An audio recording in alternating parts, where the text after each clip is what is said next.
안녕하세요. 예수서만교회 박인조 목사입니다. 겨울신앙특강 두 번째 시간입니다. 이번 신앙특강에서는 종교개혁 인물들을 만나고 있는데요. 이 시간에는 마틴 루터와 필립 멜라니톤과 함께 하나님 앞에서의 참된 회개라는 제목으로 살펴보겠습니다. 종교개혁하면은 떠오르는 인물이나 사건으로는 어떤 것이 있습니까? 많은 분들이 인물로는 마틴 루터, 그리고 사건으로는 1517년 10월 31일 독일 비텐베르크 성 교회문에 붙인 루터의 95개조 반박문을 생각합니다. 루터야말로 종교개혁을 대표하는 인물이지요. 그리고 95개조 반박문은 종교개혁의 불을 붙인 대표적인 사건입니다. 물론 그 이전부터도 종교개혁의 역사는 진행되고 있었습니다. 그런데 루터가 95개조 반박문에 어떤 내용을 써붙였기에 이런 큰 변화가 일어날 수 있었던 것입니까? 그 내용을 살펴보면 종교개혁을 이해하는 데 도움이 됩니다. 먼저 1조에서 3조까지의 내용입니다. 1조, 우리들의 주님이시며 선생이신 예수 그리스도께서 회개하라고 말씀하셨는데 이는 신자들의 전생애가 참회가 되어야 한다는 것을 의미한다. 2조, 이 말씀은 하나님께 드리는 성례전적 참회, 곧 사제의 직권으로 수행하는 고백과 속죄로서 이해할 수는 없다. 3조, 그러나 이 말씀은 다만 내적인 회개만을 뜻한 것은 아니다. 그럴 수도 없다. 만일 그 같은 내적 회개가 육신의 여러 가지 정욕을 외적으로 억누르지 못한다면 그 회개는 무가치한 것이다. 함께 보신 것처럼 첫 시작이 참회, 회개에 대한 것입니다. 예수님이 공생애를 시작하시면서 하신 첫 말씀인 회개하라, 천국이 가까이 왔느니라. 마태복음 4장 17절 말씀을 루터는 신자들의 전생애가 참회되어야 한다라는 의미라고 설명하고 있습니다. 그래서 사제의 직권으로 이루어지는 속죄 또는 단지 내적으로만 이루어지는 회개는 참된 회개가 아님을 강조합니다. 좀 더 내용을 살펴보면 5조, 교황은 그가 그 직권 혹은 교회법의 위세로 부과한 형벌 이외에는 어떤 벌이든지 용서할 권세나 의지를 가지지 못한다. 6조, 교황은 하나님께서 죄를 사하셨다는 것을 선언하거나 혹은 시인하는 이외에 어떤 죄든지 사할 힘이 없다.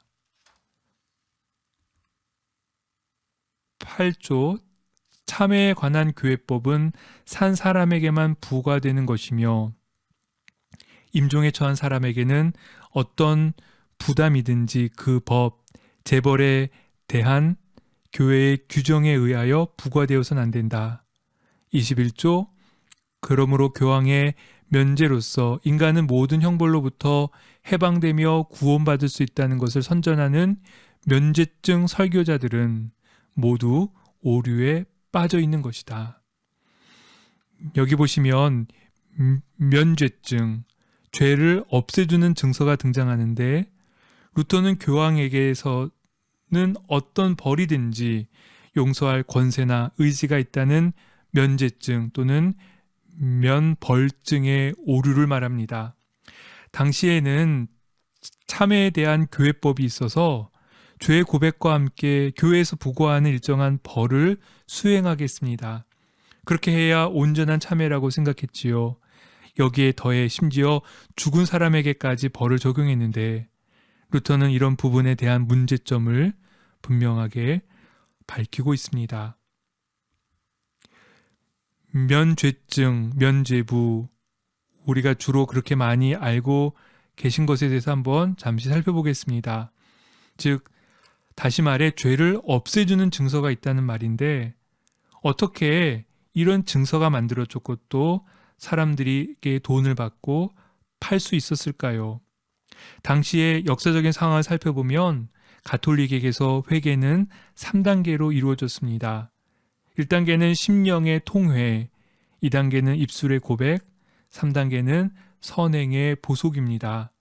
즉 사제에게 나와 고해성사를 하며 죄를 고백하면 사제는 그에 따라 해야 할 벌칙을 명령했는데 그것을 선행의 보속이라고 합니다.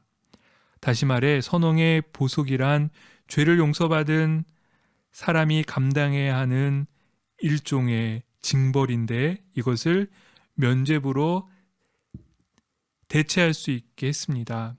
면죄부를 구입하는 것으로 감당해야 할 징벌을 대신하고 죄 용서에 대한 확증을 얻게 한 것입니다. 하지만 어떻게 돈을 주고 구입하는 증서로 그런 능력이 나타나겠습니까? 사실 이런 것들은 하나의 명분이었고 면죄부가 처음 발행되었을 때는 십자군 전쟁과 관계가 깊었습니다. 11세기 말에 십자군 운동을 일으킨 우르반 2세는 군인을 모집하기 위해 십자군에 참여해서 전사하거나 또 전쟁 후에 살아서 돌아온 이들에게 모든 죄의 형벌을 면해주겠다라고 공포합니다. 또 전쟁 비용을 내는 귀족이나 상인들에게도 그런 면제를 주겠다고 약속합니다. 면제권이 인간의 욕심과 결부된 것이지요. 그리고 루터 시절에는 레오 10세가 성 베드로 대성당 재건축에 필요한 건축 자금을 마련할 목적으로 면죄부를 팔았습니다. 그러면서 심지어 면죄부의 혜택이 이미 죽어 연옥에 있는 영혼에게까지 미친다고 주장하기도 했던 것입니다. 가톨릭 신학의 핵심 내용 중에 하나가 연옥입니다. 연옥은 육신이 죽은 후에 천국에 가기에는 부족한 영혼이 머무는 곳입니다. 가톨릭 신학에서는 죽은 이를 위한 기도와 그를 위해 쌓은 공덕으로 연옥에 있는 영혼을 천국으로 옮길 수 있다고 말합니다. 그래서 면죄부를 팔던 대표적인 인물로 1504년부터 이 일을 한 도미니칸 수도사 요한 테첼은 하늘문이 열리노라 라는 제목으로 설교하면서 면죄부를 판매했습니다. 면죄부는 모든 죄에 대해 완전한 면책을 보장해주며 동시에 적당한 돈을 지불할 경우에는 면죄부의 혜택이 연옥에 있는 영혼에게까지 미친다며 사람들 앞에서 이렇게 연설을 했습니다. 면죄부는 하나님의 가장 고귀하고 소중한 선물입니다.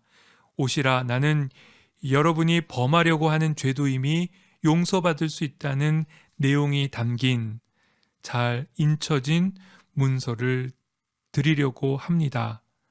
더 놀라운 사실은 이 면죄부는 산자의 죄뿐 아니라 죽은 자의 죄도 사할 수 있다는 것입니다. 여러분의 동전이 부모를 구해낼 수 있습니다. 동전이 궤 속에 떨어지는 소리와 함께 그들의 영혼이 연옥에서 벗어납니다. 여러분은 저들의 영혼을 낙원으로 인도하기를 원치 않습니까? 우리 하나님이신 주님께서는 더 이상 당신이 통치하지 않고 모든 권세를 교황에게 주셨습니다. 이런 말에 어떻게 동의할까 싶은데 중세시대에는 질병과 전쟁으로 수많은 사람들이 죽는 것을 신이 내린 벌이라고 생각했었습니다. 그랬기에 이런 말들이 더 자극이 되었습니다. 사람들을 현혹시키는 강력한 메시지였던 것이지요. 루터의 95개조 반박문을 마지막으로 좀 더 살펴보면 이렇습니다. 36조, 어떠한 크리스천이든 진심으로 자기 죄에 대해서 뉘우치고 회개하는 사람은 면죄 증서 없이도 형벌과 죄책에서 완전한 사함을 받는다. 37조, 참다운 크리스천은 죽은 자나 산 자나 면죄증이 없이도 하나님께서 주시는 그리스도와 교회의 모든 영적 은혜에 참여하는 것이다. 94조, 크리스천은 형벌이나 죽음이나 지옥을 통하여서 머리 대신 그리스도를 부지런히 따르도록 훈계받아야 한다. 95조, 이같이 하여 크리스천으로 하여금 위안에 의해서보다 오히려 많은 고난을 통해 하늘나라에 들어가는데 더욱 깊은 신뢰를 가지게 하라. 이처럼 루터는 계속적으로 면죄증의 오류를 지적합니다. 진심으로 죄를 뉘우치고 회개하는 사람에게는 하나님의 은혜가 있음을 강조하면서 말이지요. 그리고 그 결론은 예수 그리스도를 향하게 합니다. 루터도 중세 시대를 살던 사람이었기에 이 죄에 대한 문제, 회개와 구원에 대한 문제에 깊은 영적인 고민을 갖고 있었습니다. 그래서 수도원 생활을 하는 내내 이 문제로 씨름하면서 기도와 미사, 금식과 수도원에서 정해놓은 모든 의식을 충실하게 지켰습니다.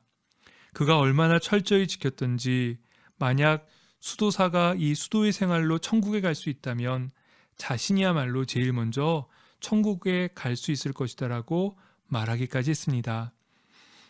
그러나 모든 것은 허사였고 그는 점점 더 깊은 죄의 고민과 지옥의 공포에 사로잡혔습니다. 예수 그리스도는 무서운 심판주로만 보였고 그래서 잎사귀 하나가 떨어지는 소리에도 부들부들 떨며 괴로워했습니다. 꿈속에서는 늘 마귀가 나타나 자기를 지옥으로 끌고 가는데 아무리 소리를 질러도 도와주는 천사가 나타나지 않았다며 그 고통을 아주 크게 호소했었습니다. 그러던 1513년경 루터는 수도원에서 탑속의 경험이라는 것을 합니다.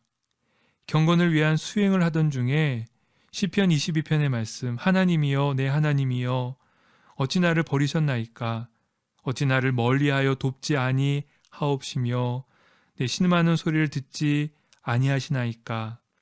이 말씀을 읽던 중에 자기 자신의 비참한 모습을 보았습니다. 그런데 그 순간 이 시편이 자신이 아닌 그리스도에 대해 묘사하는 글이라는 생각이 떠오르며 이해할 수 없는 놀라움에 꽉 사로잡혀서 그는 다음과 같이 부르짖게 됩니다. 어째서 하나님의 아들 예수 그리스도가 왜 하나님의 독생자 예수 그리스도가 버림을 당해야만 했단 말인가? 나 자신이 버림을 당한 것은 얼마든지 옳은 일인데 나는 악하고 불쌍하고 불경건하니 말이다. 그러나 그리스도는 악하지도 불쌍하지도 경건하지도 불경건하지도 않은데 어째서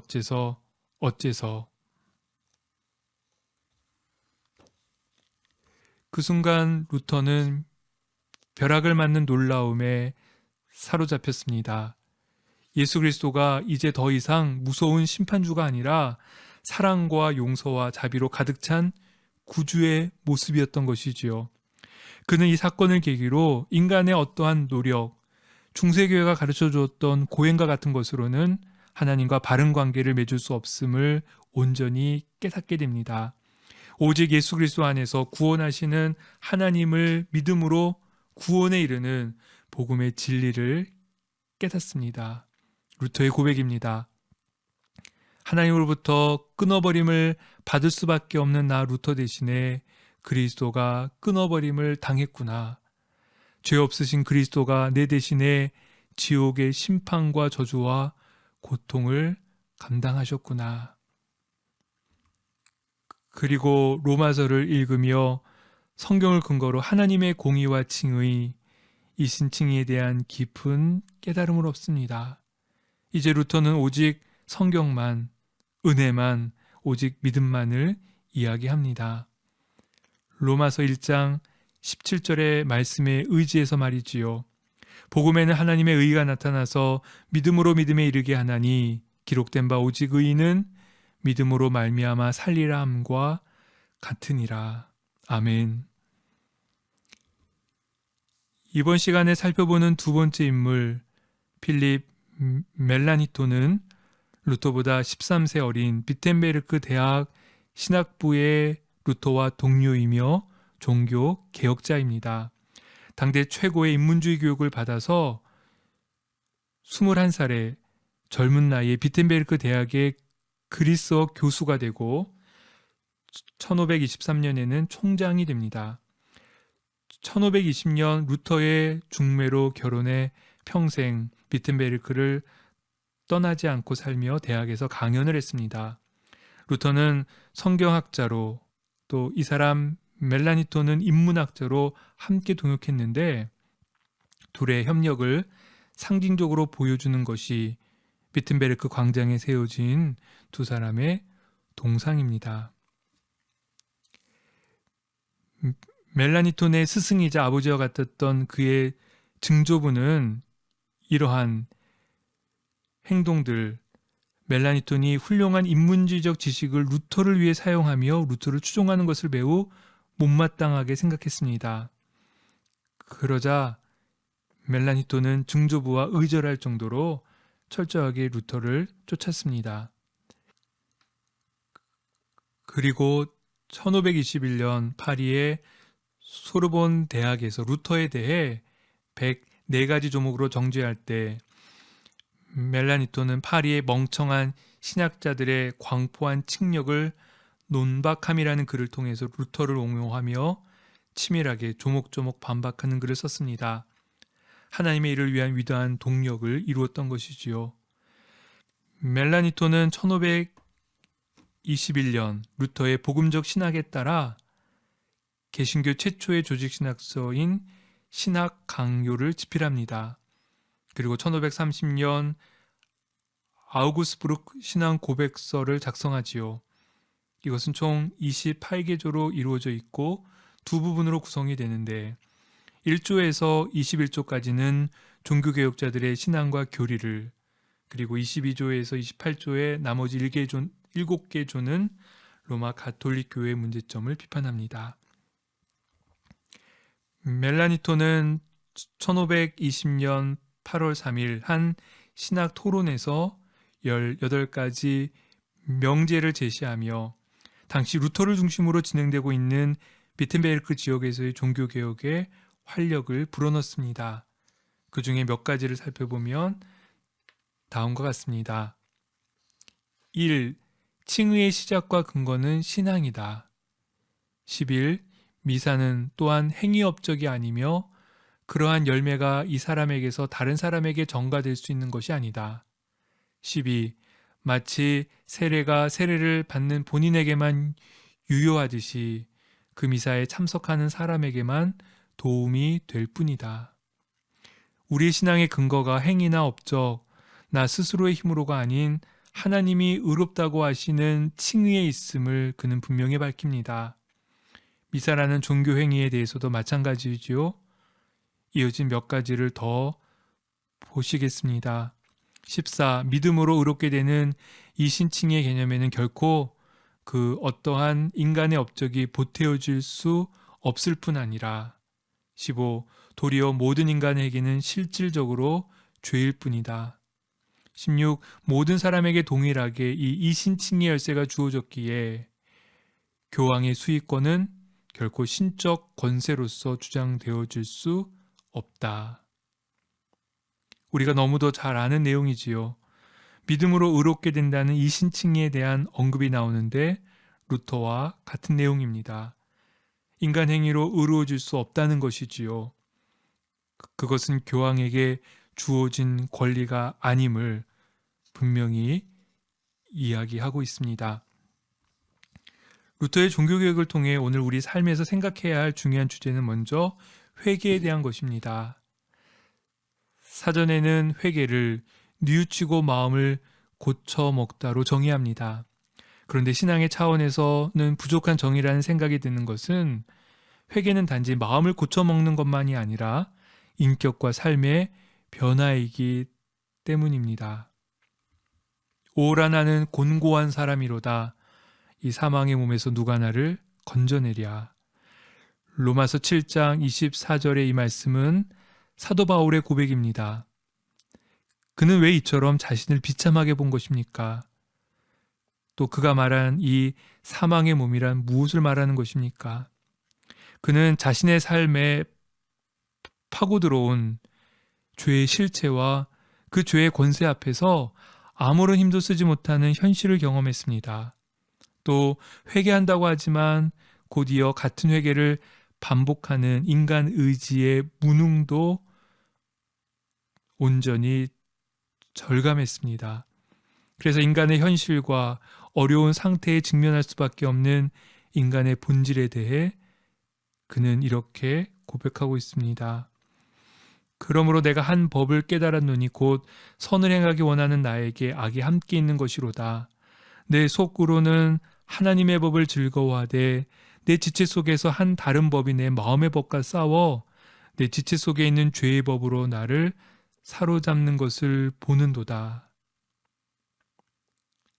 사실 진정한 의미의 회개는 인간 의지로 될 수 있는 일이 아니지요. 그렇게 정직한 사람이라면 죄로 흐르는 성향과 반복된 잘못을 깨닫고 뉘우치며 절망감을 느낍니다. 죄를 짓고 회개한 후에 다시 또 죄를 짓는 올무에 걸려 꼼짝달싹 못하는 모습을 알고 인정하기 때문이지요. 인간들 사이에서야 죄와 잘못을 숨긴 거나 모른 척 할 수 있습니다. 하지만 하나님 앞에서는 모든 것이 드러나기에 하나님 앞에 선 인간은 죄인임을 고백할 수밖에 없습니다. 그렇다면 죄인인 인간은 어떻게 하나님 앞에 설 수 있으며 죄를 용서받고 죄책감에서 벗어날 수 있습니까? 그리고 진정한 회개란 무엇입니까? 루터는 시편 51편 강해에서 회개와 참된 믿음에 대해 이렇게 설명합니다. 하나님께서는 자비로우셨기 때문에 내가 밤낮으로 이 단어들의 관계, 즉 복음에는 하나님의 의가 나타나서 오직 의인은 믿음으로 말미암아 살리라는 말씀을 묵상하는 동안 이 하나님의 의를 깨닫기 시작했다. 의인은 하나님의 은사 곧 믿음으로 말미암아 살며 이 의가 복음을 통하여 계시된다. 우리를 믿음으로써 의롭다 하신다. 이를 깨달음으로써 나는 다시 태어나서 열린 문을 거쳐 바로 낙원에 들어가는 기분이 들었다. 참된 회개는 먼저 내가 죄인임을 고백하고 인정하는 것에서부터 출발합니다. 하나님 앞에 선 인간으로 말이지요. 그리고 예수 그리스도로 옷 입어 죄가 가려져 의인으로 인정받습니다. 여기서 진정한 회개의 가능성이 있는 것이지요. 인간의 선행이나 고행으로 죄를 면해주는 증서를 구입하는 것으로 될 수 있는 일이 아닙니다. 또다시 죄와 죄책감에 허우적거릴 뿐이니까요. 이 신칭의 하나님 앞에서 코람 네오라고 하는데 죄인이며 동시에 의인이라는 믿음의 고백을 통해서만 참된 회개를 이룰 수 있습니다. 이것이 루터와 멜라니톤이 종교교육을 통해 발견했던 핵심이지요. 앞서 죄에서 벗어날 수 없는 죄인임을 절망하던 사도 바울은 믿음으로 말미암는 의를 깨닫고 이렇게 고백합니다. 우리 주 예수 그리스도로 말미암아 하나님께 감사하리로다. 그런즉 내 자신이 마음으로는 하나님의 법을 육신으로는 죄의 법을 섬기노라. 예수 그리스도로 말미암아, 즉 하나님의 의는 예수 그리스도 안에 나타났고 우리는 이 예수 그리스도를 믿음으로 하나님의 의를 덧입게 됩니다. 예수님이 우리 죄를 덮어주시지 않으면 우리는 결코 하나님 앞에 설 수 없는 죄인이지요. 그러나 예수 그리스도 안에서 동시에 의인입니다. 그러므로 회개의 삶은 우리의 전 생애를 통해 이루어집니다. 날마다 하나님 앞에서 예수 그리스도로 옷 입는 삶으로 말이지요. 만일 우리가 죄가 없다고 말하면 스스로 속이고 또 진리가 우리 속에 있지 아니할 것이요. 만일 우리가 우리 죄를 자백하면 그는 미쁘시고 의로우사 죄를 사하시며 우리를 모든 불의에서 깨끗게 하실 것이요. 작년 2020년의 유행어는 바로 코로나였습니다. 모든 단어와 대화에 코로나가 들어갔으니까요. 전혀 예상하지 못했던 상황 속에 이전과는 전혀 다른 새로운 시대가 되면서 우리 일상이 많이 바뀌었습니다. 대표적인 것이 비대면으로 이루어진 일상입니다. 학생들의 교육도 기업과 직장인의 업무도 사람들과의 모임도 직접 만나지 않고 온라인을 통해 이루어지게 되었습니다. 교회에서의 예배와 모임도 마찬가지였고요. 올해는 백신 접종을 준비하고 있지만 최근 국내에서 확진자의 증가로 여러 우려를 낳고 있습니다. 이런 변화된 시기에 건강하고 성숙한 신앙에 대해 생각해 보게 됩니다. 특히 종교개혁의 신앙, 지금까지 살펴본 루터와 멜라니톤에 대한 내용을 통해 기억했으면 하는 것 두 가지를 마지막으로 생각해 보겠습니다. 먼저 장성한 분량의 신앙에 대해 생각해야 합니다. 종교개혁에 있어서 코람 데오, 하나님 앞에서 죄인이며 동시에 의인임을 깨닫고 면죄부의 헛됨을 지적했듯이 코로나 시대의 신앙생활에 있어서도 하나님 앞에 있다는 인식을 새롭게 하는 것이 중요합니다. 누군가 옆에서 인도해주지 않는 상황에서 스스로 무엇을 할지, 동시에 사람들이 보지 않는 상황에서 어떻게 할지 자신을 돌아보며 분별력을 키우는 일이 더욱 중요해졌기 때문입니다. 에베소서 4장 13절부터 16절의 말씀입니다. 우리가 다 하나님의 아들을 믿는 것과 아는 일에 하나가 되어 온전한 사람을 이루어 그리스도의 장성한 분량이 충만한 데까지 이르리니 이는 우리가 이제부터 어린아이가 되지 아니하여 사람의 속임수와 간사한 유혹에 빠져 온갖 교훈의 풍조에 밀려 요동하지 않게 하려 함이라. 오직 사랑 안에서 참된 것을 하여 범사에 그에게까지 자랄지라. 그는 머리니 곧 그리스도라. 그에게서 온 몸이 각 마디를 통하여 도움을 받음으로 연결되고 결합되어 각 지체의 분량대로 역사하여 그 몸을 자라게 하며 사랑 안에서 스스로 세우느니라. 온라인을 통해 예배드림에 있어 어떻게 신령과 진정으로 예배드릴지, 이전처럼 교회를 중심으로 정기적으로 예배드리고 기도하며 신앙생활하는데 여러 가지 한계가 있는 상황에서 어떻게 신앙을 바르게 세워갈지에 대해 분별력이 필요합니다. 여기서 죄인이며 동시에 의인임을 기억하고 신앙생활과 일상의 삶을 하나님 앞에 있는 태도로 살아가는 것, 장성한 분량의 신앙인의 모습이지요. 하나 더 말씀드리고 싶은 것은 깊은 공감의 신앙에 대한 것입니다. 비록 비대면이 일상이 되었지만 여전히 사람은 관계에 대한 목마름이 있습니다. 이것은 인간의 본성이기에 비대면 상황에서 삶을 사는 것은 새로운 갈증과 갈급함을 가중시킵니다. 하지만 동시에 관계의 깊이를 생각하게 하고 고립된 관계에 얽매이지 않는 새로운 차원의 관계를 지향하도록 이끌었습니다. 오늘 살펴본 루터와 멜라니톤은 나이와 환경에 관계없이 아름다운 동역을 이루며 종교개혁의 사명을 감당합니다. 두 사람은 함께 종교개혁을 위하여 수많은 저서, 학교 규칙, 예배 교환 등을 집필했고 공동으로 성서도 번역했습니다. 무엇보다도 멜라니톤은 루터와 자신과의 관계를 나는 그로부터 복음을 배웠다고 1540년 고백하기까지 할 정도였습니다. 그리고 멜라니톤은 1546년 루터가 죽자 그를 이어 종교개혁을 이끌어갔습니다. 코로나 시대에 직접 만나지 않더라도 다양한 매체를 통한 성도 간의 교제는 중요합니다.